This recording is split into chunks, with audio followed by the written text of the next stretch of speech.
Last Friday, I was sitting at home and the phone rang. I was surprised to see my uncle calling. Not that we have a bad relationship, he's just not usually one to chat. He was calling to ask if I could send him a few photos of the family, and along the way he asked me about college and what it was like. And eventually we got to a point in the conversation where he asked me if anyone had approached me about religion on campus. Now here's the thing, my family is Jewish, but we've always put more importance on culture and tradition and morals instead of really focusing on the religious aspects. Curiously enough, though, after dealing with his own personal hardships, my uncle has turned to Christianity and his own personal relationship with Jesus in order to cope. And it's a wonderful thing. He's never been happier, more at peace, and even though our family might joke around with him a little bit, I know that each of us is grateful that he's found something that's such a positive influence in his life. However, we usually refrain from discussing it with him to avoid an argument. This time was different though. I don't get that many opportunities to have one-on-one conversations with my uncle, so when he brought up religion, I took a deep breath and said,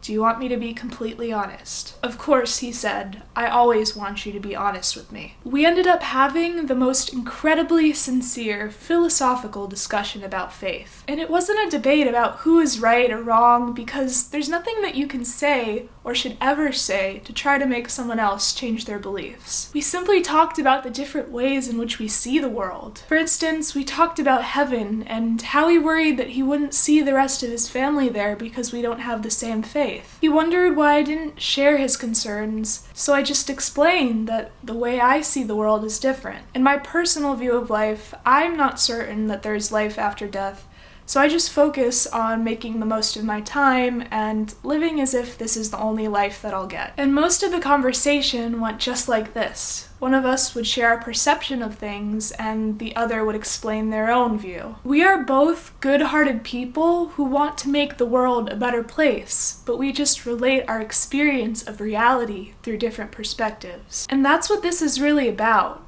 relating. There are so many things about life that are uncertain, and we all seek out a way to cope with the silence. In the same way that we need food and shelter, we all have a need to feel that we are not alone. Many, many people in this world seek that kind of comfort from a God above, and that is okay. We fill the remaining crevices with love from our family and friends, or sometimes you're listening to a song that you've heard 1,000 times before, and one day, even though you've known it for years, for some reason at that exact moment in your life, the lyrics hit you like a brick wall.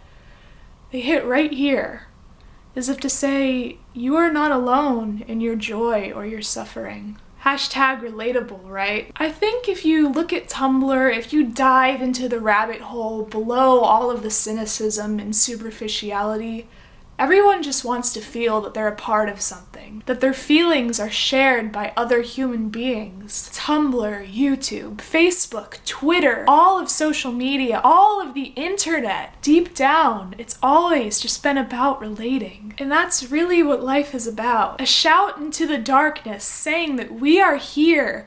We can see and taste and feel.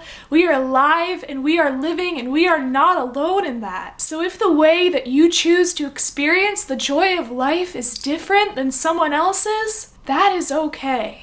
I used to have this childish mindset that other people were silly for believing in things that weren't real to me. And while I've been learning about how foolish of an idea that is, something about talking to my uncle on the phone that day just made everything click. Everyone's perceptions of the world are equally real because when you think about it, the only reality we've ever known comes from right here. We're all experiencing the exact same world. We just see it through different metaphors or different colored lenses, if you will. That can take a lot of time and effort to realize. But as soon as you do, you start realizing how petty it is to debate whether someone's faith or lack thereof is true or false, as long as a person is respecting their environment, striving to be the best version of themselves, tolerating others and their individual rights, and treating others the way that they'd like to be treated.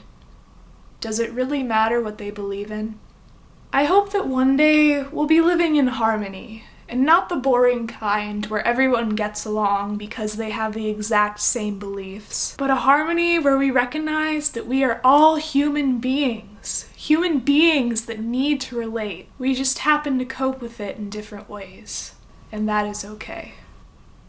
Thank you for listening. I haven't made much content like this, but I was so profoundly impacted by that conversation that I wanted to share the insight that I gained and the way my own opinions have matured. If you're in a situation where you feel like an argument about religion is about to happen, let me challenge you to shift the discussion to a sincere conversation about perspective, not a debate about truth. No matter what faith you come from, if you're able to have an honest talk about religion without belittling someone else's beliefs, it is a wonderful feeling. Thanks for watching, see you next week, and goodbye!